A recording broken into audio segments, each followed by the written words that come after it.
What's up mga kautol? Magandang umaga po. Tayo nga sa bukid na uli mga kautol at tayo pumunta sa Kamaysa at tinatawag po tayo ni Kuya Robert. Yung pong isang followers po natin na binigyan ho tayo mga kautol ng pananim na luya mga kautol dahil napapansin daw po niya na wala akong luya sa akin taniman mga kautol makunti. Ayun ay binigyan po tayo ng binhi. Yan, kaya po tayo magpapadami mga kautol ng luya. Ayan, napakaganda po nitong variety ito.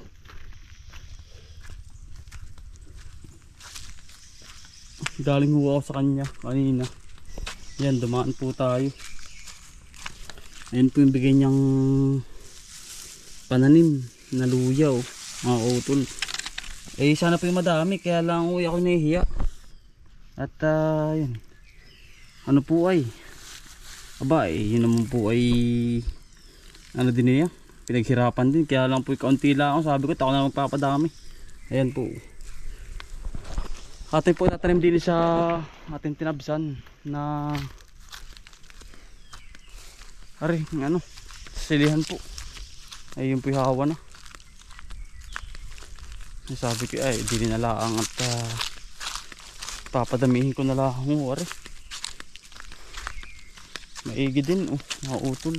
Salamat Sir Robert. Yan, sa iyong bigay na luya. Papadamihin ko.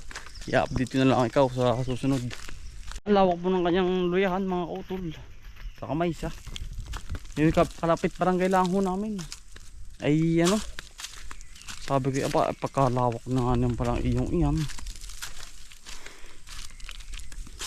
Sabi ko ganda maganda daw pong kinikita niya sa luya, kaya lang daw po matagal taon ang bilang. Amot dito na tayo. Yan, ito mga kautol yung ating paparamihan. Ito kasi may plat na ito po yung ating silihan. Ano po yan ay di mga kautol, dito natin ilalagay sa pinagplatan natin ng sili. Yan, itong kaunti lang naman mga kautol. Kumbaga dito tayo magpapadami nung bigay ni Sir Robert na luya. Mapapadami natin ito dito mga kautol. Ito naman mga kautol may karga po na ipot. Yan, kaya ang dito yung luya na binigay ni Sir Robert ay maganda po pagpaparami ng luya. Madami po nagkapapuno mga kautol luya. Isa pa mga kautol mahal ay yung malagay sa lugaw, onion rings. Pagkamahal daw po ngayon ng 200 ang kilo. Tayo po na nagkapapuno mga kautol. Paparamihin natin. At isa pa mga kautol, hindi na pupuno ng tubig dito sa pwestong ito. Hindi ko na pupuno ng tubig, kaya maganda po magtanim.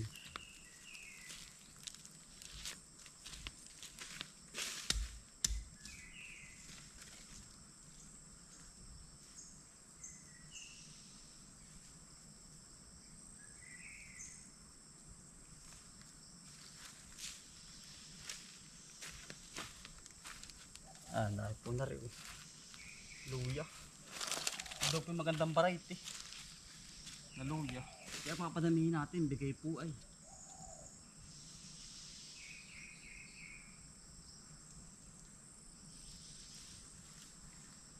Kuya, yari ka na ba?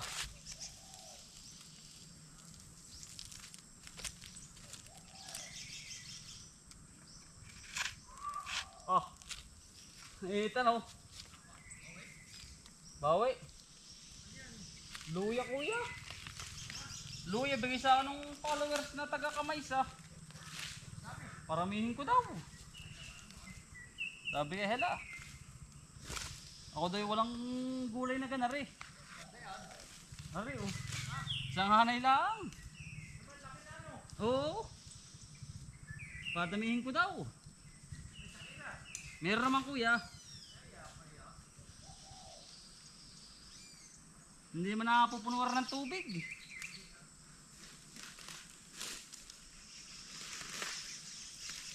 Santing ang init ano.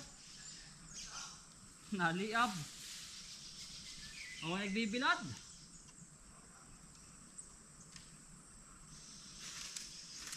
Yan, ang dami na rin mga kautol.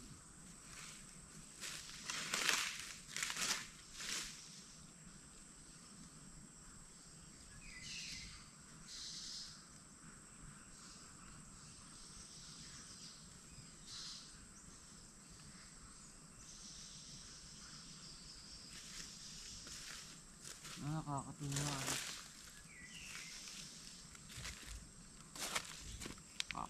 Maraming madami at bohog na po ang lupa na rin.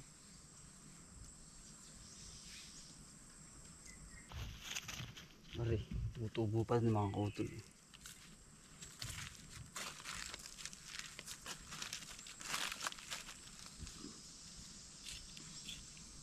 Kaya naman iba mga kautol ano po ay ano. Yung iba nagluluya, kaya nadami, nagpapasuwi mga kautol. Eh kaya naman din po natin yung kaya lang ay talagang kailangan ng ganito po muna sa una umpisa para magparami. Yun hubang ano, kukuha ko muna ng variety. Ayan, para dumami sila.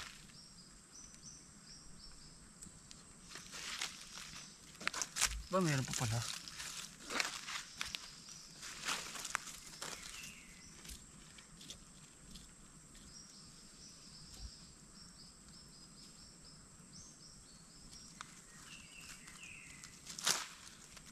Ganda mga kautol. Yan po. Kumbaga mga kautol, ito sasanga na uli yan kasi ito naman ay maganda ang patubig, hindi na pupuno. Kasi padonsoy. Ito rin po maganda pagkakitaan ang luya. Kaya sabi sa akin ni Kuya Robert yan ay bibigyan kita ng magandang variety ng luya para magpadami ka dun sa inyo at itanim mo ng sa Abril. At kasi ang taniman daw po nito ay sa Abril.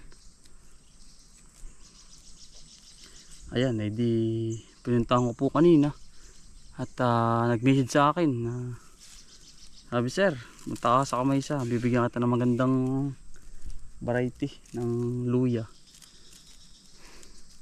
Siya daw po yung nananamay sa luya. Sabi ko ay yan ang tagalaan daw po talaga niyan. Kaya po tiis-tiis lang. Kaya po gusto ko din magpadami nito ay yan ito. Ganda naka-organize. Yan. Tatanim na tayo sili susunod na araw. Baka din ganda. Utol. Gagamas-gamasin ko na lang para maano natin yung ba meron pa pala mga utol yung damo, hindi madamo kasi ito madamo to kuha ng basta ang tanim daw po pa down so yun pag ganun ay yun po ang kasabihan ng mga magkahalaman yan mga utol na po yan, try natin yan paparami, tayo naman po ngayon yung mga utol mag-ano at kahapon po ay pangalawa, ngayon po pangatlong bilad ko na ng palay po kainin ay bali ano po mag-iipis na ho tayo at pwede na ho yung ating palay utol, kaya balot na balot tayo kasi magalpok.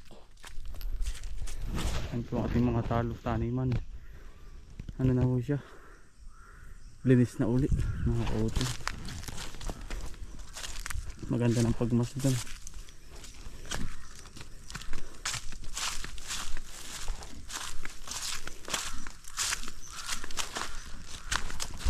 Ang ganda ho ng panahon dito sa amin ngayon. Ito mga utol, tawa-tawa gamot sa UTI. Ito mga organic po. Tawa-tawa ang tawag sa amin. Ako pong tawag sa inyo. Nari, gamot sa UTI. Dahil po sa amin yan.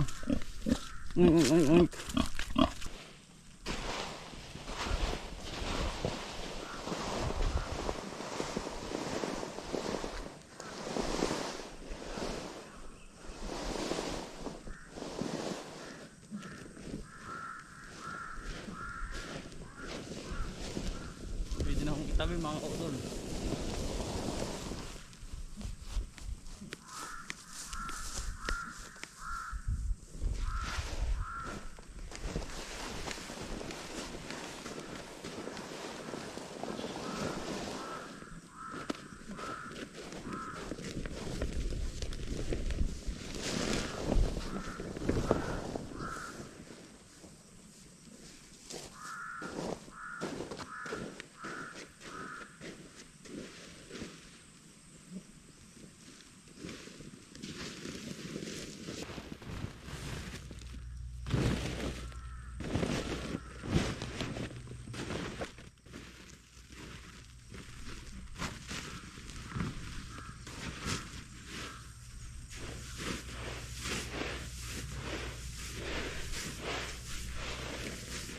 Tayong problema ako doon sa kakainin. Nakapagpatayo na ulit ako.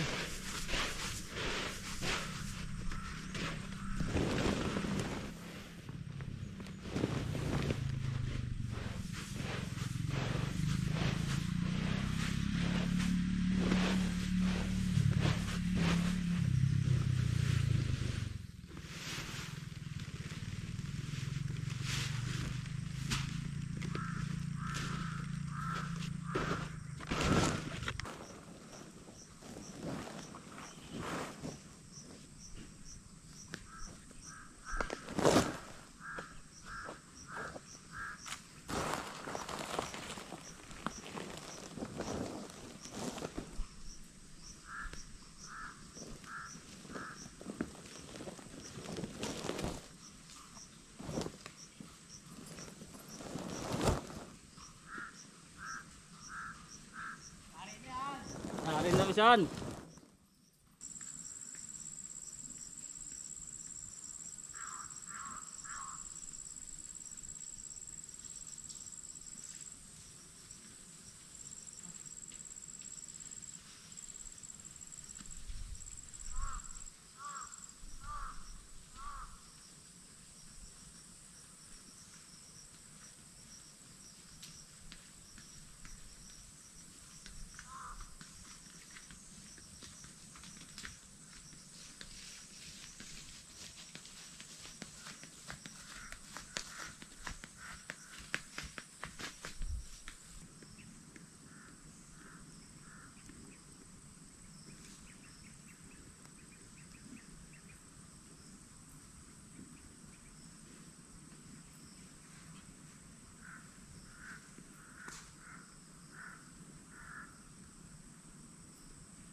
Hari mga kautol, hinakot na pabahay. Ay, agnas pawis. Ano po? Yan, ang ganda po ng init at salamat sa Panginoon mga kautol.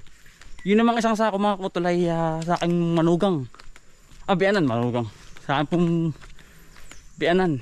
At tayo pinagbibigay dun kahit papaano mga kautol sa ating bianan. Yan. Didiretso na tayo mamaya sa bahay kanila. At bibigyan ito isang sako mga kautol. At para po makatikim naman sila ng sariwang kainin, yung po bang kanin, bigas. Yan, ang sarap mga kautol kasi bagong ani po, matamis-tamis. Kaya mga kautol, bibigyan na po kay Tatay Bianan para yung po si Tatay Bianan ay hindi na mahirapan to. At pinagbilad na po natin, yan mga kautol, para makawin siya sa gawain. At pinagbilad ko na po.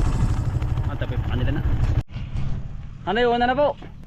Salamat po. Mga kautol na nabigyan na po ang Tatay Bianan. Paano mga kautol, maraming salamat po sa pagsama sa paglampot sa buhay probinsya. Bye, salamat po.